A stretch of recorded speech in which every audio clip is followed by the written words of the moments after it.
que todos vocês em algum momento se perguntaram, né, a respeito dessa possibilidade de destino ou livre-arbítrio, né? E eu vou trazer para vocês umas informações que talvez ajudem a vocês a chegarem a um tipo de conclusão a respeito de destino e livre-arbítrio. Informações estas que são algumas da própria ciência, né? Algumas informações relativamente recentes e outras informações de livros esotéricos, místicos, né? E de alguns mestres, né, que falaram sobre esse assunto. Como a palestra é um pouco extensa, eu gostaria de pedir para vocês, algo que tenham uma dúvida muito grande, a gente deixa isso para o final da palestra, né? Senão a gente vai começar a correr no final e aí fica meio complicado. Bom, destino. Que é o que é o destino?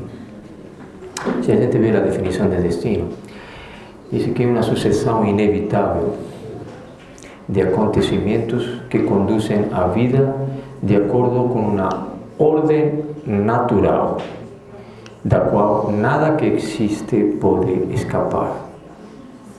Então, dessa definição, a gente resgata duas palavras: inevitável e ordem natural. Que é o que é o livre-arbítrio? Qual é a definição de livre-arbítrio? É a vontade de livre escolha pela qual a pessoa tem o poder de decidir seus pensamentos e, consequentemente, suas ações, segundo seu próprio desejo e crenças. Desejos e crenças. Então a gente vai tentar ver se qual dessas duas definições estaria mais de acordo, né, com o que realmente, porque você deve concordar que verdade é uma só, né? Não existem duas verdades. Aqui trouxe algumas frases, né, de alguns pensadores, né, algumas, por exemplo, aqui Clarice Lispector, né, que acho que vocês conhecem, que falam sobre o destino e sobre o livre-arbítrio, né? Ela fala o seguinte: o determinismo, sim, mas seguindo o próprio determinismo é que se é livre. Prisão seria seguir um destino que não fosse o próprio. Há uma grande liberdade em se ter um destino. Este é o nosso livre-arbítrio. Parece meio contrassenso, né? Ou seja, ela fala que nós temos um destino e que seguir o destino, esse é nosso livre-arbítrio e essa é nossa liberdade. Seguir nosso destino, aceitar nosso destino. Renier Hilke fala o seguinte: o destino não vem do exterior do homem, ele emerge do próprio homem. Friedrich Hayek: se a longo prazo somos criadores do nosso destino, de imediato somos escravos das ideias que criamos. Então aí já começa, nestas duas frases, a nos introduzir em um assunto de que nós teríamos, de alguma forma, criando, né, nossas situações. E, finalmente, tem uma frase aqui de Donald Devsen, que diz: só seremos livres quando nos subordinemos às leis do universo, ou às leis universais. Ou seja, que isso já nos traz uma ideia de que existem leis que regulam, que regem o universo, e que essas leis nós estamos sujeitos a essas leis, como a lei da gravidade. A lei da gravidade existe para todo mundo, certo? Uma lei. Todo mundo cumpre, desde qualquer animal, nós, os astros. Então, quais são as leis fundamentais da criação? As leis aqui, deste plano. Porque existem diferentes planos, né? Eu estou falando deste plano. Este plano onde existe dualidade. né? Que na verdade, como a gente, não sei se alguns de vocês assistiram a uma palestra minha anterior, este plano é onde existe dualidade, onde nada é real. Todo é uma criação mental. A gente vai ver um pouquinho mais sobre isso. Quais são as leis naturais da criação? E para isso temos que ir aos 7 princípios herméticos. 7 princípios herméticos. Hermes Meristo foi um filósofo época dos egípcios, até anterior, e que ele mencionou 7 princípios pelos quais regiriam toda a criação. Quais são os 7 princípios? O primeiro, o princípio do mentalismo. A gente vai ver depois o que significa isso. Que tudo é mental. Primeiro. Segundo, um princípio de causa e efeito. Nada é por acaso, tudo tem uma causa. O segundo, o princípio da correspondência ou da ressonância. Todos nós regimos por essa lei da correspondência e da ressonância. O princípio da polaridade. Luz, escuridão, bom, mal, certo? O princípio da vibração, todo está vibrando. O princípio do ritmo, todo tem um ritmo. E finalmente o princípio do gênero. E eu vou falar sobre alguns desses princípios para a gente poder entender esse negócio de destino e livre-arbítrio. O primeiro princípio é que tudo é mental. Todo o universo material, ou seja, nós, é simplesmente uma criação mental da consciência. E sujeito à lei das coisas criadas. Parece meio estranho isso, né? Não é a forma, e sim a ideia que é original. E consequentemente ela é mais real. Tudo faz parte da mente universal, o único que é real. E vou trazer uma citação da Bíblia, da Gênesis, que ele fala, no princípio era o verbo. E para vocês entenderem um pouco isso, eu vou trazer um exemplo para vocês. Vocês poderiam me dizer aqui, dentro desta sala, ou em qualquer lugar do planeta Terra, né? Ou, por exemplo, vamos fazer um exercício aqui dentro desta sala. Será que algo dentro desta sala existe, não foi pensado antes? Alguma coisa não foi pensada antes? A cadeira. Certamente alguém antes pensou, antes de fazer a cadeira. Este próprio prédio, alguém pensou antes de fazer o prédio. Nós mesmos. Ou seja, que tudo no universo, primeiro está a mente, o pensamento. E depois existe a criação. Então, esse princípio nos está falando de que tudo o que é o universo, tudo o que é criado, primeiro existe é mental. Então, existe um plano superior no qual que se chama o plano, pode chamar de consciência universal, Deus, sei lá, Shiva, Buda, Allah, de que a partir daí é que se criam as coisas, certo? Tudo é mental. O segundo princípio é causa e efeito. Esse é um princípio mais fácil de entender, né? Toda causa tem o seu efeito, todo efeito tem sua causa.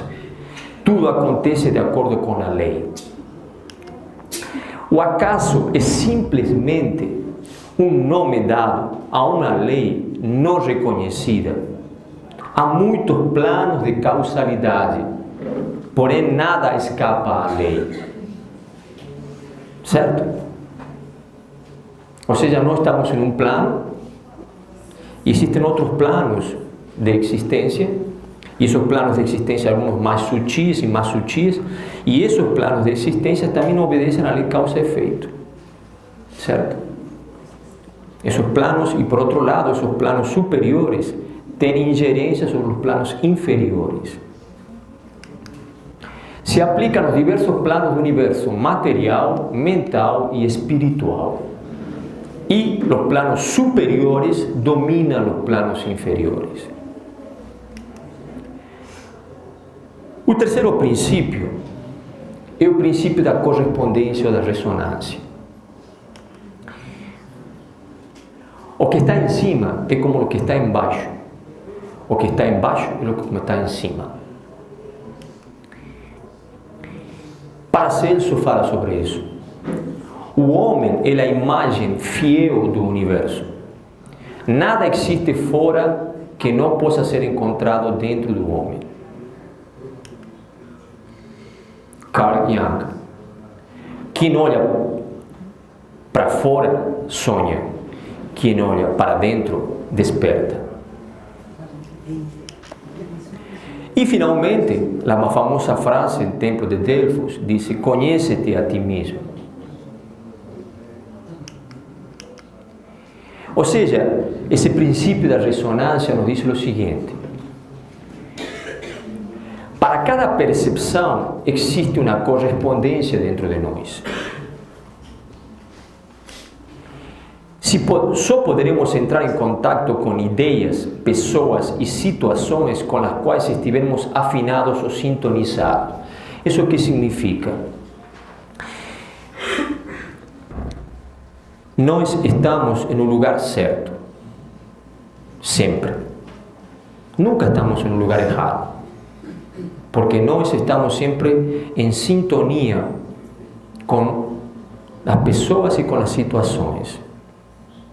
Certo?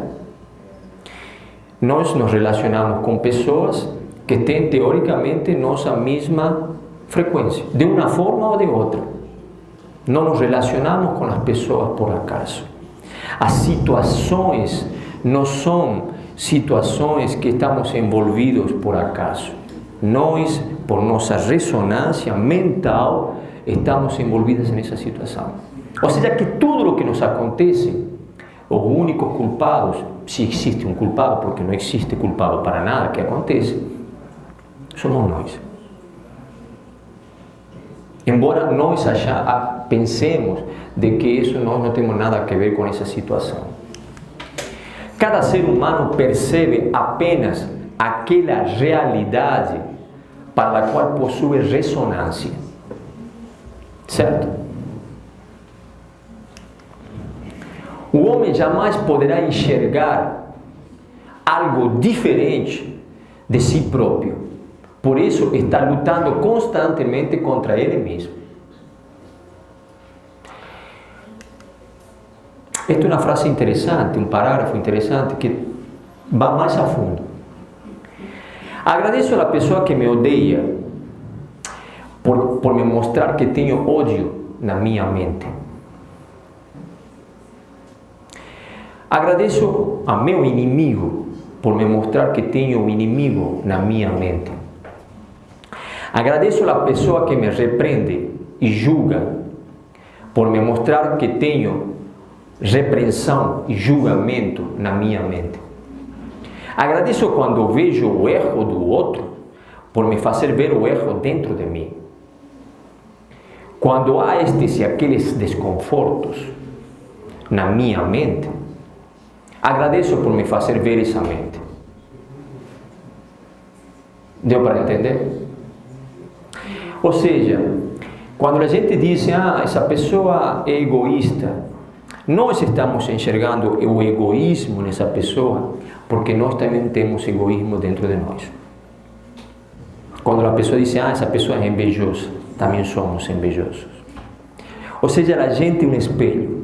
Não conseguimos enxergar nada lá fora que não tenhamos dentro.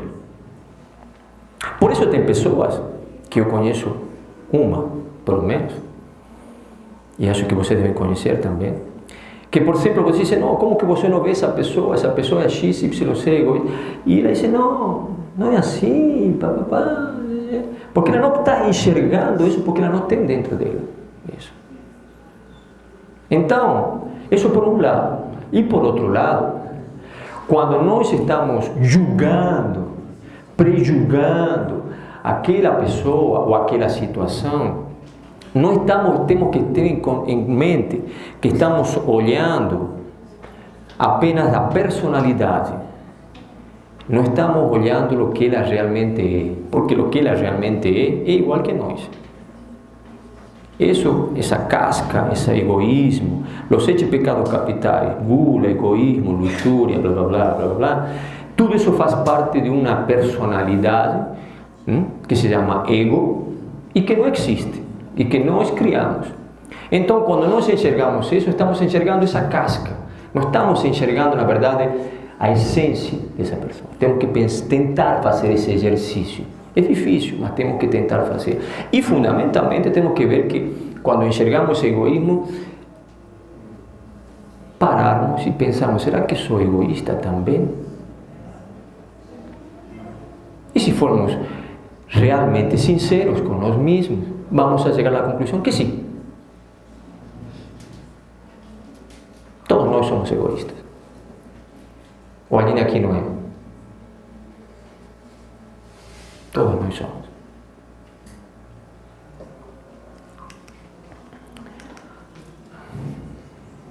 Ou seja, o meio ambiente é um espelho de lo que nós temos aqui. Nos queixamos do mundo, que o mundo está cheio de guerras, não é isso? E quantas pequenas guerras sangrentas nós estabelecemos dia a dia com nossos semelhantes? Quantas guerras sangrentas nós fazemos no trânsito? Quando não damos passo para uma pessoa que está precisando entrar. Ou ficamos irritados por XYZ. São pequenas guerras sangrentas. Não matamos porque não podemos. Mas se pudéssemos, mataríamos. Faríamos grandes guerras. Então temos o mundo que temos porque todos nós, os 7 bilhões de habitantes, ou a grande maioria dos 7 bilhões de habitantes, estamos vibrando na mesma frequência. Estamos no planeta que merecemos estar.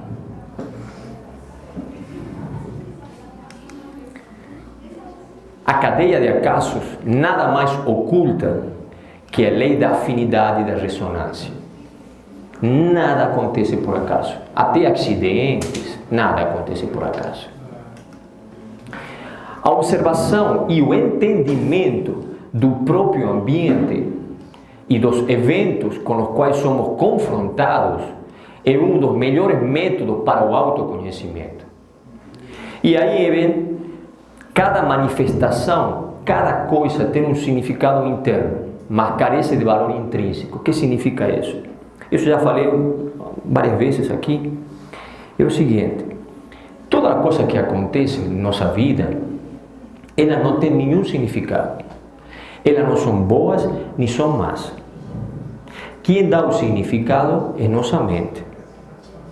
Para alguns é bom, para outros é ruim.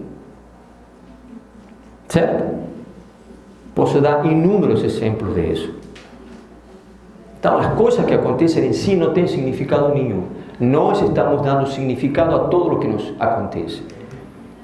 Então, quando acontece alguma coisa, o primeiro que nós nos perguntamos é por quê? Ai meu Deus, por que aconteceu comigo? Não é isso? Por que eu fiz para que acontecesse comigo? E a pergunta correta não é por quê, é para quê? Para que aconteceu isso comigo? Que é o que eu tenho que entender? Que é o que eu tenho que aprender com o que está acontecendo? Entenderam? É um pouco diferente do que a gente está acostumado. Não são as influências do meio que formam o homem. Não há culpado para o destino de cada um. Não há culpado. Cada um de nós nasceu em um país, em uma região do mundo, com uma família, em uma situação X, porque nós precisávamos e nós mesmos escolhemos onde íamos a nascer. Bom, nós mesmos, né?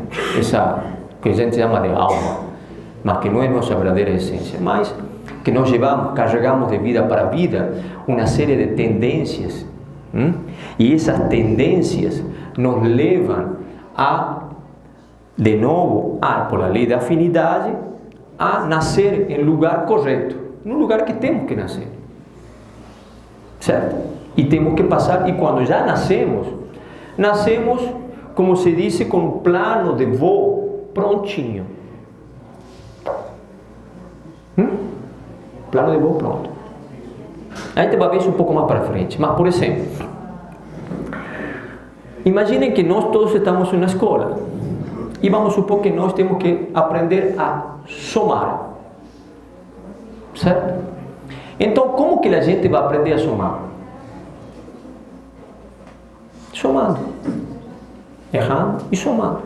A gente não vai aprender a somar multiplicando, não vamos aprender a somar dividindo, não vamos aprender a somar fazendo qualquer outra operação matemática, só somando. Isso que significa? Que a aprendizagem se dá pela experiência, pelo menos para mim.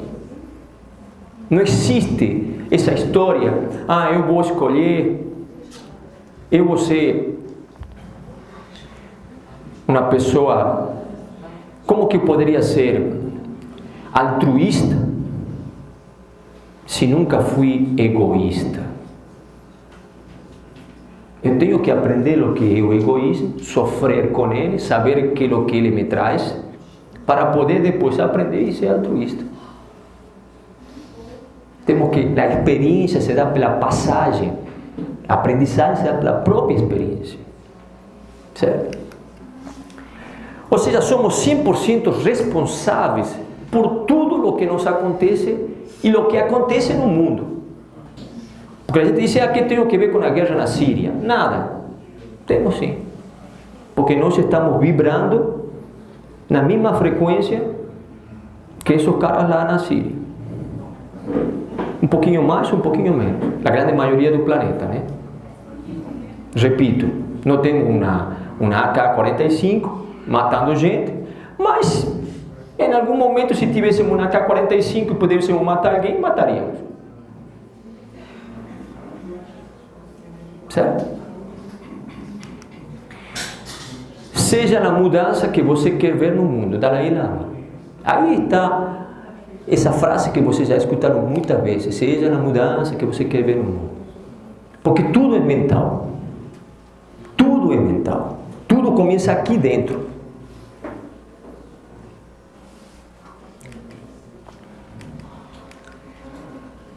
A reconciliação. Quando compreendemos que tudo o que existe é bom pelo fato de existir, então um sentimento de paz e tranquilidade gradativamente mais profundo apossar-se de nós. Somente nessa tranquilidade aprenderemos a contemplar as coisas e elas nos revelarão seu significado.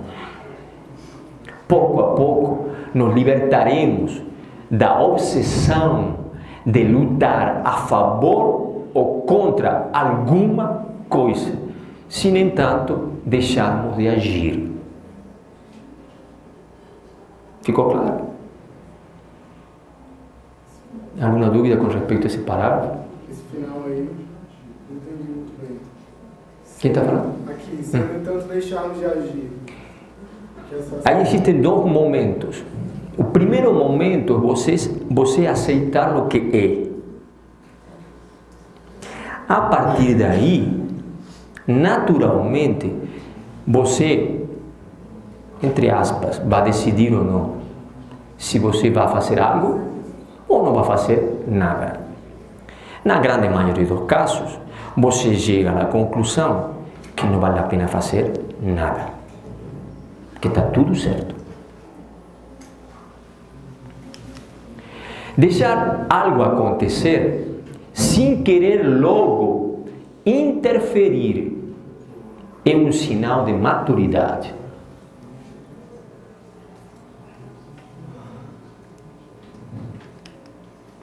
Quando tomamos consciência dessa primeira regra, finalmente poderemos sorrir a todos os eventos e pessoas nele envolvidos em nossa história de vida e seremos gratos por ter colaborado com a concretização de nosso destino.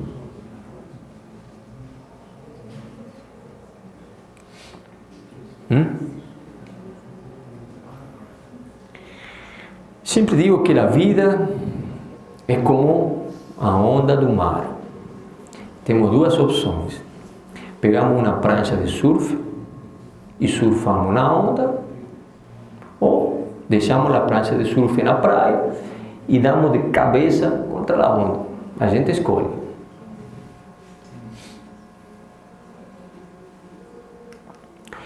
Ao invés de carregar o fardo do passado, permanecendo em conflito com as pessoas, acontecimentos que já se foram, deve-se compreender o significado do que aconteceu e agradecer que tudo tenha acontecido da forma como aconteceu.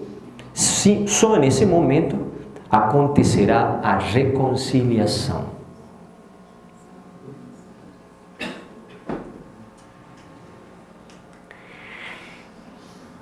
Isso nos leva, estou introduzindo vocês para um assunto mais árido, que a gente não recebemos uma educação totalmente desvirtuada, eu acho, totalmente viciada.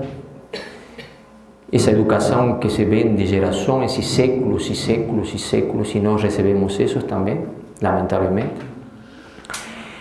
De que existe o bem e o mal, de que nós temos que lutar por blá blá blá, por blá blá blá, temos que ter, temos que ser, ou seja, quando nós nascemos, nossos pais, nossos ancestrais se encarregaram de colocar um fardo bem pesado em nossas costas, não é isso? E a gente carrega esse fardo na boa, e passamos esse fardo para nossos filhos, e por aí vai. Esse assunto do bem supremo, além do bem e do mal, tem a ver com essa história também. Marco Aurélio tem uma frase fantástica, que já falei duas semanas atrás. Aceite o que quer que venha para você, nas tramas do destino, o que poderia ser mais adequado às suas necessidades.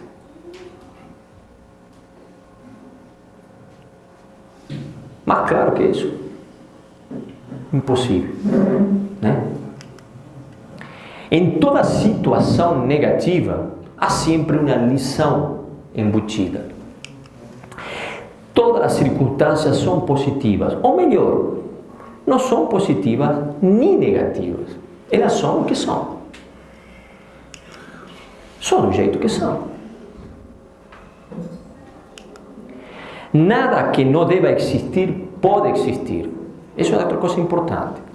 Muitas vezes a gente escuta assim comentários preconceituosos e pessoas que têm alguma visão, eu acho, um pouco mais restringida, de que um comportamento ou uma inclinação ou que X ou Y não é normal, não é natural, não é isso?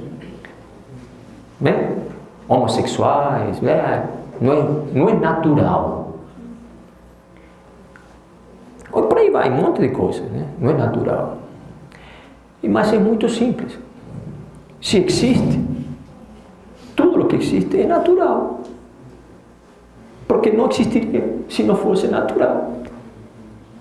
Então, quanto ao julgamento que nós fazemos, quem somos nós para julgar se... E tudo o que existe é natural. Até a guerra é natural. Tudo é natural. Tudo obedece a uma ordem. Tudo obedece a uma ordem, que tem um significado que nós não entendemos agora, porque somos uma formiga em um formigueiro bem grande, lá no meio do Amazonas. Então você pergunta para essa formiga, será que ela sabe que está nesse formigueiro primeiro, bem grande? Talvez nem conheça o formigueiro, né? Será que ela sabe que está na Amazônia, na floresta amazônica? Será que sabe que a Amazônia está no Brasil? E que o Brasil faz parte do continente americano? e que quando ele faz parte da Terra, e que a Terra faz parte do Sistema Solar, e que o Sistema Solar faz parte da galáxia. Não sabe nada disso. Então nós temos que colocar nesse lugar da formiga. E nós queremos entender e explicar um monte de coisas com nossa... Então acho que temos que baixar a bola primeiro e começar a entender pelo menos as leis que regem a criação. Ou seja, o bem supremo inclui o mal. E isso, pelo menos para mim, me tira um peso enorme das costas. Não é? É ótimo. Que venha, o que tenha que vir. E temos que receber de braços abertos. A origem do sofrimento humano está na resistência ao que é. Quantas vezes a gente sofreu e sofreu mais um pouco, porque tivemos que resistência a alguma situação. Quando a gente aceitou a situação, acabou o sofrimento. E outra coisa interessante, mais interessante ainda, que quando a gente deixa de ter resistência ao que está acontecendo, além de deixar de sofrer, muitas vezes as situações mudam. Nesse instante muda. E você diz, puxa, eu sofri tanto, você solucionou assim. Bom, o princípio da polaridade. Tudo é duplo. Todos têm polos. Tudo tem o seu oposto. O igual e o desigual são a mesma coisa. Os opostos são idênticos em natureza, mas diferentes em grau.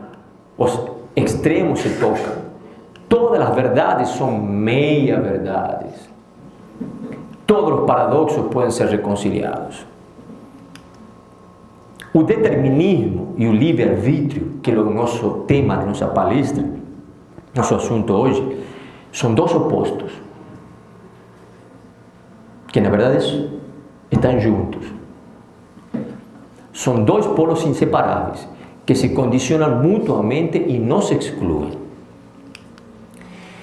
Na mente humana, a existência de um depende do outro, por esta apresentar a realidade na forma de polaridades. Ou seja, esse negócio de destino, livre-arbítrio, todas as regras que estou falando, todas as leis que estou falando, se aplicam para nosso nível de realidade, não em outros planos até. Na mente, ou seja, na consciência universal, no que está além desta criação, que é a origem de tudo, não existe qualquer polaridade. Que eu já falei isso 2 semanas atrás. A realidade é formada por unidade. Ou seja, não existe o bom e o mal. Nesse plano, nessa consciência, nesse plano de não manifestação ainda, tudo é unidade. Não existe polaridade. Ou seja, esse negócio de bem e mal, amor e ódio, não existe. Existe só unidade. Certo? E é o que eu tinha conversado com vocês um tempo, também acho que 2 semanas atrás, de que se tudo é unidade, não existe qualificação, porque quando a gente dá um adjetivo a algo, automaticamente estamos criando o oposto. Quando decimos Deus é amor, automaticamente estamos criando o oposto ao amor, que é o medo. Mas na unidade, no real, não existe amor, não existe medo. Existe o que é. Certo? Pelo menos é a minha opinião, né? Estou falando que o que estou falando seja verdade. Talvez tudo o que estou falando não tenha nada a ver. Essa é a minha opinião. Então, quando muitas vezes se fala, Deus é amor, a verdadeira questão sobre essa história de que nesse estado não existe amor e ódio, só existe, ponto. Né? No mundo manifesto, este mundo, qualquer objetivo só poderá ser alcançado a partir desse extremo oposto. Não existe o caminho direto. É o que eu falei. Eu quero ser altruísta, primeiro tenho que passar e sentir e saber o que é ser egoísta. sofrer com o egoísmo, para saber o que significa ser egoísta e poder depois mudar para o outro oposto, que é o altruísmo. O caminho que conduz à liberdade é o caminho do cumprimento do destino. Aí então você está entendendo, eu acho agora, que aquilo que o experto quis falar, que a liberdade está no caminho do cumprimento do destino. Um exemplo claro é o seguinte: quando o homem não conhecia a lei da gravidade e da aerodinâmica, o que era o que acontecia com o homem? Ele se trepava no chão, né? Ele caía de uma árvore, pum, quebrava o osso, caía de uma montanha. Quando ele começou a conhecer a lei da gravidade e outras leis da aerodinâmica, o que é o que ele fez? Ele voou. Mas ele conseguiu voar respeitando as leis que existem, conhecendo e respeitando as leis que existem. Então, se nós conhecemos e respeitamos essas leis, vamos a ser livres. Parece um paradoxo, mas não existe, certo? Vamos a ser livres. Do contrário, vamos estar sofrendo constantemente o efeito das leis que vão estar batendo em cima da gente. E aqui entra, vou trazer algo também da Bíblia, que acho que você também, todos vocês leram em algum momento. Senhor, seja feita a sua vontade e não a minha.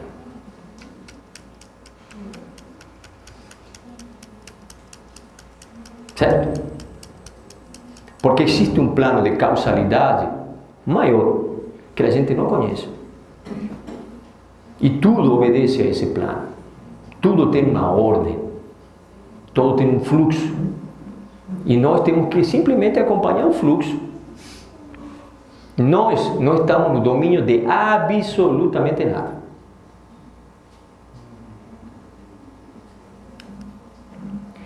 E nenhuma simples folha cai de uma árvore sem o consentimento de Deus.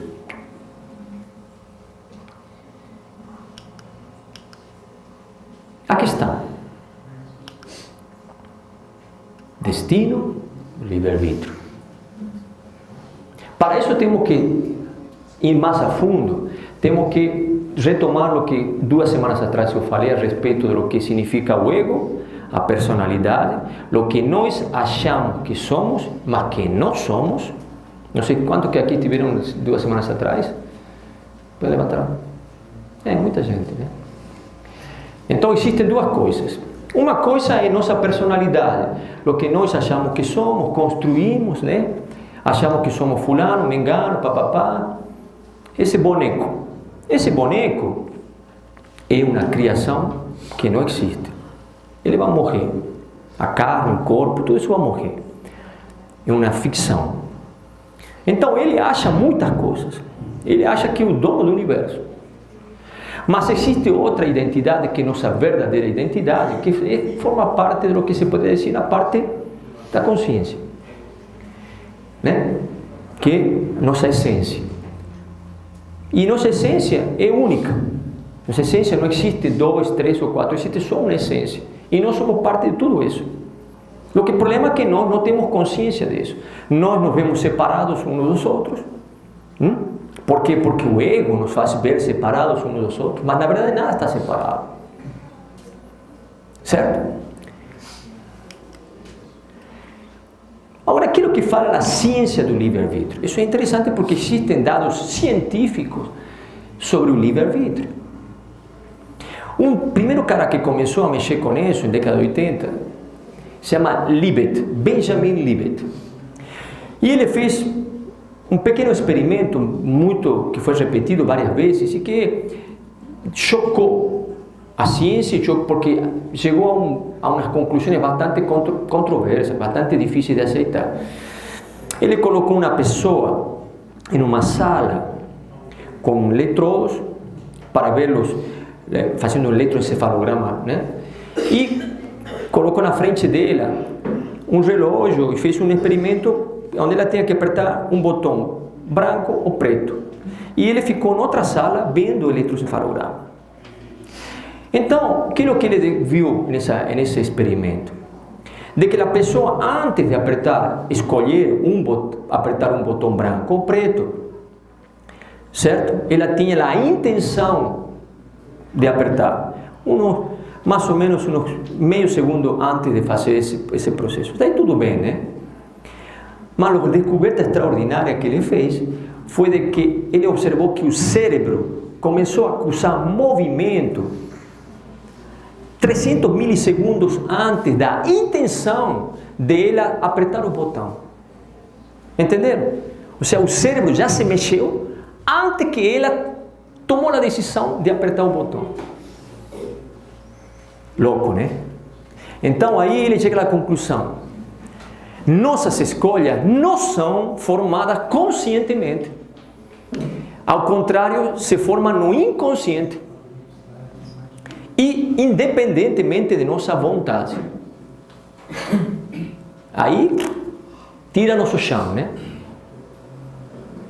E esses experimentos foram provados e comprovados milhares de vezes. O intelecto e mente consciente acreditam que são eles que resolvem os problemas, que controlam o que acontece. As decisões são tomadas antes que a mente consciente as tome. E o intelecto não está consciente desse fato, acreditando ser ele quem decide. Agimos em base a nossas crenças, memórias e padrões. A gente não chega, isso também falei na palestra anterior, a gente não vai a um supermercado e compra qualquer coisa conscientemente. Tudo hacemos em base a nossas crenças, em base a nossos padrões mentais. Se eu pego duas pessoas aqui e dou o mesmo estímulo, por exemplo, falo para duas pessoas, vamos supor, um palavrão, cada pessoa vai reagir de uma forma diferente. Por quê? Porque cada pessoa vai ter um padrão mental, neuronal, que ela normalmente segue. Não sempre nossa mente repete o que é mais fácil para ela. E que é o que é mais fácil? O que ela conhece. Então ela sempre responde da mesma forma. Seja bom ou seja ruim, ela vai responder da mesma forma. Em base a quê? Em base a nossas crenças. A gente vai ver o que são nossas crenças, né? O pensamento surge das memórias ou crenças guardadas no inconsciente. O que é o inconsciente? O inconsciente é um baú, imaginem vocês, bem grande, onde nós estamos guardando uma série de experiências aprendidas nesta vida, recebidas, e de outras vidas também. E agimos em base a esse baú. Ele é que nos dirige. As intenções não são de modo algum uma escolha.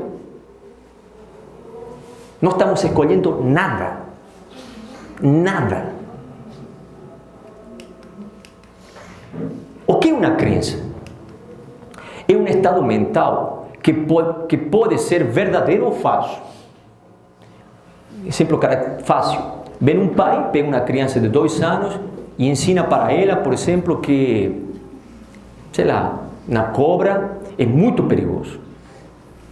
A criança nunca viu uma cobra, não teve contato com cobras, mas ele colocou essa crença dentro dessa criança. Quando a criança veja uma cobra que se assemelha ao que ela viu que era uma cobra, ela vai fugir. Outra criança vai poder ser um criador de cobras e mostrar para a criança que as cobras tem que tratar, a criança vai ter medo, não vai ter medo. E assim a gente, nossos pais, a sociedade e por aí vai, nos colocaram, assimilamos um monte de crenças, além das crenças que trazemos de outras vidas. Então temos um baú bem cheio de crenças, né? De todo tipo, e preconceitos. A opinião que se adota com fé e convicção. O senso comum, Albert Einstein. O senso comum é a coleção de preconceitos adquiridos. Isso é o que nós chamamos de bom senso. São preconceitos de todo tipo. Como se forma uma crença, como falei para vocês, interiorizando as crenças das pessoas a nosso redor, nossos pais, família, sociedade, por aí vai, né? Pais, amigos, educação, propaganda, sociedade, por aí vai. Traumas emocionais também nos fazem, nos colocam na crença fortíssima, né? Ou físicos, né? Memórias acumuladas em vidas passadas, que são o karma, nosso karma, ou que se chamam em budismo os skandhas, que nós trazemos e que nos levam a que nós encarnemos em um lugar que temos que encarnar. Até nosso sexo se determina por isso. Os budistas falam de que o nosso sexo é determinado por nossas crenças também, né? Quando nós temos que encarnar, escolhemos nossos pais, certo? Em base a nossas crenças, se tenho atração por um pai, sou mulher. Se tenho atração por uma mulher, serei pai, seremos homem. Tudo é crença. E outra coisa interessante, que não é o tema desta palestra, que é muito interessante, eu acho, até são campos morfogenéticos. Não sei se vocês já ouviram falar sobre campos morfogênicos ou morfogenéticos, que quando nós entramos em um núcleo familiar, nós heredamos, além de nossa biologia pelo DNA, nós heredamos algumas características, algumas vivências de nossos antepassados que não estão necessariamente no nosso DNA. Imaginem vocês que cada núcleo familiar tem um Dropbox. Certo? Que esse Dropbox chega até a quarta geração, ou seja, até o tatravô, pai, avô, biavô, né? Tatravô. Então, a gente nunca conheceu, não conheci meu tatravô, não conheci meu biavô, mal conheci meu avô. Mas tudo o que eles fizeram ficou plasmado nesse universo. É uma informação que está aí. Suponhamos, já existem alguns casos que não são muito claros, certamente, porque são coisas difíceis de comprovar, de que, vamos supor que meu biavô matou alguém. Isso criou um desequilíbrio. Deixou no Dropbox uma informação piscando. Quando algum membro, eu ou algum meu irmão, entrou nesse núcleo familiar, ele acessou o Dropbox e pode vir a acessar essa informação. E que a tendência que esse novo membro da família vai fazer é tentar equilibrar esse desequilíbrio que foi gerado 4 gerações atrás. E de repente você aí explica alguns comportamentos que são completamente inexplicáveis, certo? Mas isso vai ser um tema de outra... A constelação familiar. Constelação familiar é basicamente isso, né? Ou seja, que existe um padrão de herança que não está necessariamente no DNA, embora no DNA também é transmitido muitas coisas, né? Então, tudo isso, esse pacote, você dá conta que a gente está... Um condicionamento absurdo. A gente nasce com um condicionamento enorme. Então, crenças e memórias nos levam a padrões mentais de comportamento. Egoísmo, ganância, soberba, inveja, também nos leva a amorosidade, nos leva a altruísmo. Pessoas que são naturalmente altruístas. Não vamos falar das coisas que classificamos como ruins, vamos falar de coisas boas também, né? E isso finalmente nos leva a um karma, que se chama karma. E esse karma nos leva ao sofrimento. Simples. Nosso amigo aí, Gandhi, tem uma frase fantástica para isso, que é o que acabei de falar para vocês. As crenças se tornam os pensamentos. Ou seja, não existe nada de decisão aí, não. São crenças que determinam o que você vai pensar. Os pensamentos se tornam as palavras se tornam as ações se tornam os hábitos se tornam os valores, e os valores se tornam o seu destino. Ou seja, aqui não existe nenhum livre-arbítrio. Já dei também um exemplo 2 semanas atrás, de que aquele que diz que é dono de seu destino, que pensa o que ele quer, Alguém me pode dizer que é o que vai pensar daqui a um minuto? Qual vai ser seu pensamento? Alguém pode me falar, eu vou pensar daqui a um minuto, vou pensar em tal coisa. Não, ninguém pode saber, não temos controle nem dos nossos pensamentos. Vamos ter controle de quê? Começamos pensando que temos que ir para o supermercado, depois temos que ir para o shopping, depois que temos que fazer um trabalho, depois que temos que botar o sapato, depois que temos que lavar a roupa. Depois... Não é assim na mente. Em um lapso de 10 segundos, pensamos este pensamento. Não é isso? Então não está nosso livre-arbítrio. Não está nossa decisão, que temos crença, que não decidimos algo, não sentimos nada. Somos simplesmente guiados e levados como gado por nossas crenças. Quem está no comando realmente? O livre-arbítrio existe? Será que existe? Poderíamos mudar nosso destino com nossas decisões? Mas, se a realidade não é objetiva, aí vou entrar em outro quesito que também é mais importante ainda, que mudar alguma coisa. Se a realidade não é objetiva, é apenas uma grande ilusão, como já tinha conversado com vocês, então para que a gente vai mudar? Se, como falei para vocês, se isto é uma ilusão, isto é um teatro, onde cada um de nós estamos representando um papel, para que mudar isso? Se isto é um sonho, para que a gente vai mudar o sonho? Para que seja um sonho bom? Né?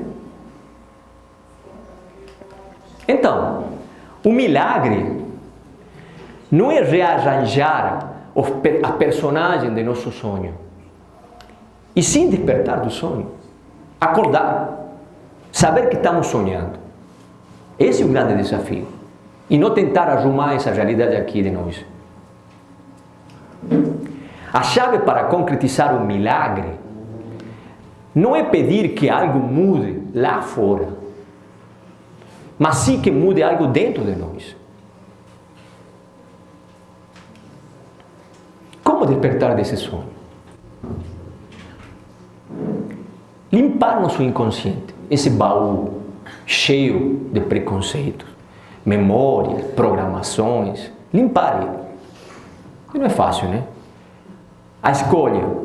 Podemos permanecer envolvidos com as memórias, né? Nossas memórias, ou podemos perder ao verdadeiro eu, ou ao que não é um verdadeiro eu, não existe eu na verdade. A divinidade, a lo que está além, digamos, que nos liberte, nós mesmos. Quando estejamos livres das memórias, crenças de nós mesmos, ou seja, quero que você tome na consciência do que estou falando. Livre de nós mesmos significa que nós temos que acabar com nós mesmos. Nós temos que degolar. Porque tudo é mentira. Todos nós somos uma mentira. Uma criação mental. Achamos que somos alguma coisa, que somos fulano, mengano, que temos dinheiro, que temos posição, blá, blá, blá, blá. Bobagem. Daqui a 50 anos não vai ser nada disso. Está debaixo da terra. Isso não existe. Somos uma mentira. Essa é a verdade.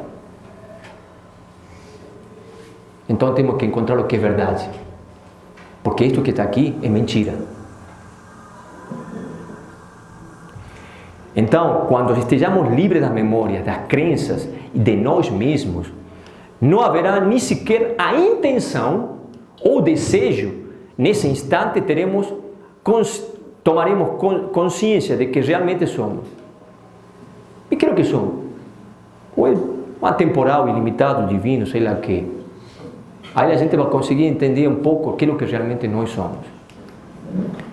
O maior desafio é estar em harmonia com tudo o que acontece e procurar as causas em nós mesmos. Nesse momento pararemos de buscar a felicidade, pois teremos encontrado em nós mesmos. Essa história, você me tem que fazer feliz, seu amor me faz feliz, ou fulano, eu vou fazer feliz a fulano, eu vou fazer feliz a mengano, ou X, Y, Z, eu vou ser feliz quando, vou ser feliz com aquele, eu vou ser feliz com o outro. Com todo respeito, bobagem. Muita bobagem. A gente se torna isso. A gente joga essa responsabilidade da felicidade para as pessoas, para nossos filhos, para nossa esposa, para nossos pais, para nossos amigos. Não está lá a felicidade. A intenção tenta controlar a vida, né? Essa nossa intenção que achamos que temos, baseada na visão limitada desse ego, que não existe. É um brinquedo da mente. Ela brinca que está tomando decisões, que está fazendo X, Y, Z. A inspiração é uma mensagem direta da mente universal, do divino. Quando nós estamos realmente inspirados. A intenção vai produzir resultados, certamente, né? Vai produzir resultados. Temos intenção de fazer algo, vamos conseguir alguns resultados, com certeza. Mas tem outra coisa que é melhor ainda. A inspiração produz milagres.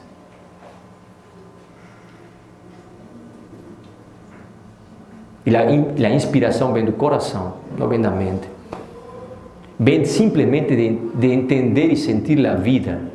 E quando a gente consegue sentir a vida, é quando a gente vai ter essa inspiração. E aí realmente vai acontecer um milagre. Como podemos nos conectar com a divindade que mora dentro de nós? Desapegando-nos de tudo, até de nós mesmos. É a única forma. Isso é uma tarefa dificilíssima. Dificilíssima. É para muito poucos. Desses 7 bilhões de habitantes, ao longo da história da humanidade, me sobram os dedos das mãos das pessoas que conseguiram talvez chegar a esse plano, conseguiram realmente. Então é uma tarefa muito difícil, mas nem por isso a gente não tem que tentar, né? Mas temos que estar dispostos a pagar o preço. A outra vez eu estava lendo um livro e disse qual é o preço. E o cara fala, o preço é tudo. É tudo. Temos que estar dispostos a dar tudo. Será que estamos dispostos a renunciar até de nós mesmos, de nossa identidade, de quem nós achamos que somos? Então, realmente é uma tarefa muito difícil. Aceitando o cumprimento de nosso destino, o caminho que conduz à liberdade é o caminho do cumprimento do destino. O que acontece depois? É a alçada do divino, da consciência universal.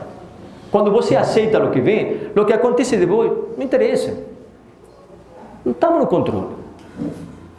É absolutamente necessário, primeiro, identificar os pensamentos da personalidade, suas origens, extirpá-los e, finalmente, ter domínio sobre os desejos, utilizando-los de maneira que sempre sirvam em vez de ser escravos deles. E nós somos escravos disso, né? Na verdade, nas infinidade de desejos, né? E de memórias. Dentro de nós mesmos estão todas as possibilidades, porque a consciência é a que está aí. E para que sejam manifestadas é necessário aquietar a mente, pondo de lado todas as ideias pessoais, crenças e opiniões, e deixar que flua livremente a consciência, a verdadeira consciência, né? Apenas é necessário voltar-se para dentro, para o verdadeiro eu, e deixar que ele dirija os pensamentos e desejos. Então, nesse instante, todos os desejos se realizarão, ou melhor, desaparecerão, que é melhor ainda. Pararemos de ter desejos. Já imaginaram uma vida sem desejos? Seria bacana, não seria? Eu acho que seria bom. Pararemos de sofrer. Todo o que vem seria bom. E o que não vem também é bom.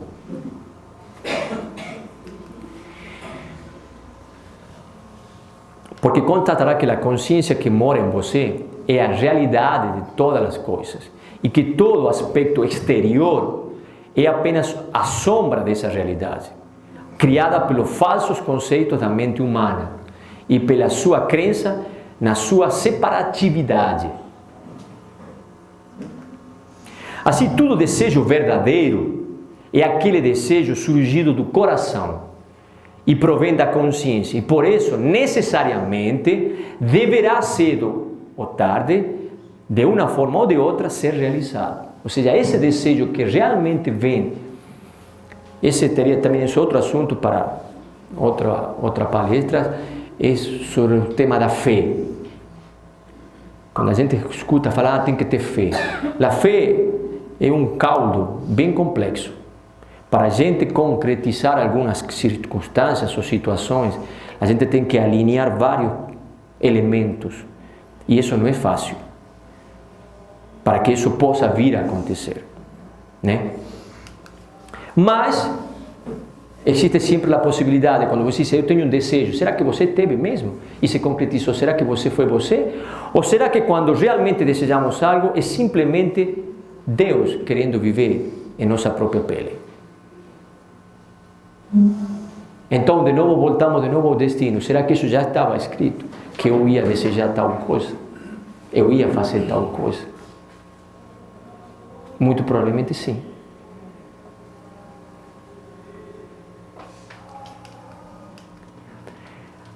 Finalmente, né? A entrega e a unificação. Basta que te voltes para a divindade dentro de você e esperar e descansar, que Ele te guiará em todos os teus caminhos, resolverá todos os teus problemas, tornará fáceis todas as tuas tarefas e serás conduzido. Certo? E essa é uma frase interessante, a que vem aqui. Buscai em primeiro lugar o reino dos céus e sua justiça, e o resto vos será dado por acréscimo. O que significa isso? Justamente isso. Que é o que nós procuramos primeiro? Os acréscimos. Eu vou para uma vigília agora, que já deve estar terminando, são 7 semanas do impossível. É incrível. A capela lota. A gente tem que escutar lá da outro lado da rua, porque lota, porque são 7 semanas do impossível. Então, o que está acontecendo aí? Todo mundo está procurando o quê? Os acréscimos. Ah, Deus me ajuda, Deus me ajuda, Deus me ajuda. O que a gente tem que procurar é nosso Deus que está dentro de nós. E não procurar nada, na verdade, não querer nada. Tentar tomar contato com o que nós somos e depois, se acontecer ou não acontecer, não vai fazer nenhuma diferença. É libertador isso. Deixar de querer as coisas. Que as coisas sejam do jeito que tem que ser. E pá, pá, pá. É um sofrimento que não acaba nunca. Nunca.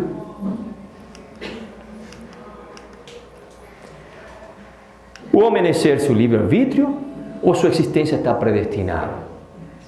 Esse ego, né? Esse boneco, essa coisa aí. O que é o que diz Ramana Maharishi sobre isso? Um desperto.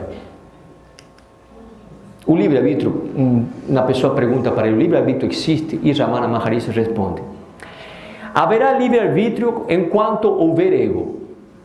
Aí já está falando que o livre-arbítrio é uma ilusão junto com o ego, né? É a ilusão do ego que cria a ilusão do livre-arbítrio. O destino existe?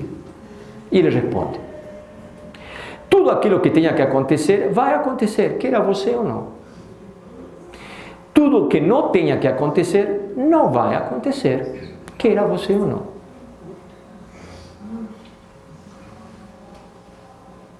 Certo? Mas ele está falando para quem? Para o ego. Para essa coisinha que a gente criou, que ele acha que tem livre-arbítrio. Não tem livre-arbítrio.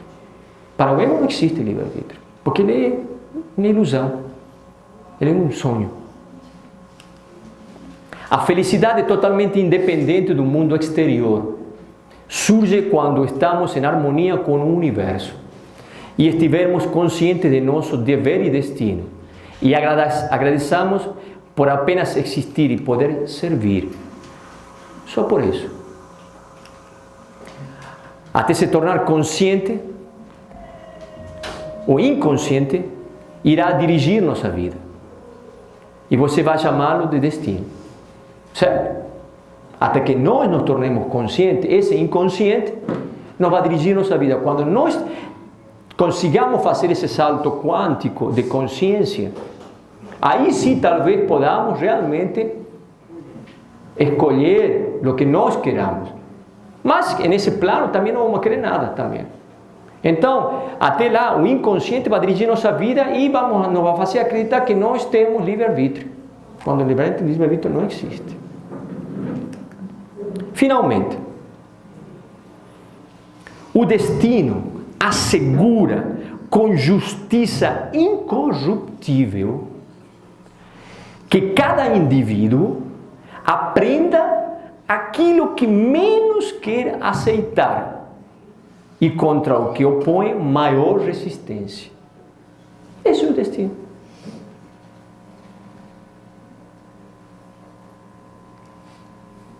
Bom, essa é a mensagem que tinha para vocês hoje. Espero que tenham... Se tem comentários, não sei se vocês... Imagino que talvez vocês tenham outras crenças. Outras formas de ver, mas não sei se eu consegui passar para vocês a essência da coisa, né? Tem alguma pergunta? Para mim, o que bateu mais forte é a crença que determina os pensamentos. Né? Ah, sim, sim. Quer dizer que, no fundo, tem que se olhar para as crenças. Com certeza. De todo tipo, né? De todo tipo. E é muito difícil tudo isso, né?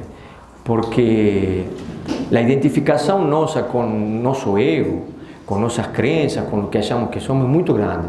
E isso... Repito, as pessoas que conseguem fazer esse salto, né, acordar, assim, digamos, né, normalmente muitas dessas pessoas fizeram por situações traumáticas muito fortes. Ou seja, chegaram ao abismo, né, ao abismo e se soltaram, né? Então, situações de medo extremo, onde o ego fica completamente, digamos, encurralado, e se quebra. Quando se quebra, aí aparece o que tem que aparecer. Mas fazê-lo de uma forma... O ego se quebra. Como... Veja bem, você imagina que o ego é uma casca, certo? Formado por nossa mente. E essa é uma casca teoricamente rígida, dura, né? Que nós não conseguimos sair de dentro dele. Para que essa casca se quebre, aquilo que nós temos que fazer? Temos que destruir o ego. E destruir o ego significa nós destruirmos. Destruímos nosso corpo, destruímos nossa mente, destruímos tudo o que nós acreditamos, destruir tudo. Nossa identidade. Estamos dispostos a dizer, eu não existo. Olha só o que estou falando. Você está disposto a dizer, eu não existo? Não está só dizer, tomar consciência de que você não existe. Então é uma faca no coração. Isso é o que nós temos que... Bhagavad Gita fala disso.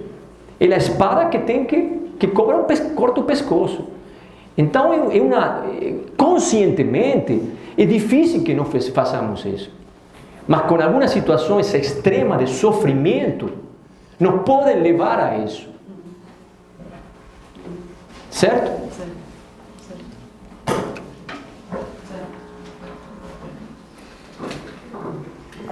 Bom, isso aí. Obrigado.